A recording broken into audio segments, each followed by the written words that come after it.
ఈ నోట్ల బూతులు వస్తున్నాయిరా, బూతులు వస్తున్నాయిరా, తిట్టలేక వస్తున్నా, బూతులు వస్తున్నారా మిమ్మల్ని చూస్తుంటే. చిచ్చి చెత్త పాలన మీకు, రాజ్య పాలన ఏ పాలన మీ పాలన పాడుగాను. ఆడలతో సర్వీస్ చేసుకుంటారు పాడుకోలు, మళ్ళీ ఆడలతో తెప్పించుకుంటారు పాడుకోలు, ముందడుగులు. చెత్త పాలన, కాంగ్రెస్ పాలన చెత్త పాలన. ఎవరికి వెళ్ళాడు కాంగ్రెస్ లో, ఎవరికి వెళ్ళాడుగా.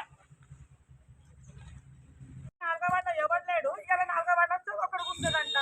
నేను మాట్లాడతాను, పెద్ద మనుషులు ఏం మాట్లాడతారు, నన్ను దాటిపోమంటా. ఇప్పుడు నా మీదకి పోవాలి, ఇప్పుడు నా మీదకి పోవాలి. వడ్డ కృష్ణ కానీ శ్రీకాంత్ రెడ్డి కానీ డౌన్ డౌన్ అని చెప్తా. Srikanth Reddy Vadda Krishna down down, Srikanth Reddy Vadda Krishna down down. సర్వనాశనం అయిపోతారు. ఒక ఆడపిల్లలు నాశనం చేసిన సర్వనాశనం అయిపోతారు. నా ఉసురు నా మట్టి వస్తా, వస్తా, నా వాడి ఇంకొకరిని నన్ను హరాస్మెంట్ చేసి నన్ను పిలిపించి మీ కడుపులలో నా కడుపులో అన్ని వచ్చారు. మీరు నాశనం అయిపోతారు. నేను ఎంతవరకు అయిపోతా. రేవంత్ దగ్గరకు కూడా, సెక్రటేరియట్ దగ్గరకు పోతా, మహేష్ గౌడ్ దగ్గరకు పోతా, వివేక ఇన్ఛార్జ్ దగ్గరకు కూడా పోతా. నేను ఒక మహిళకు మోసం చేస్తారా చిన్నారంలో హెడ్ క్వార్టర్ మున్సిపల్ ఇదా మహిళకి ఇచ్చే గౌరవం ఇదా? మీరు రేవంత్ రెడ్డి ఎందుకు ఇచ్చిండు? నేను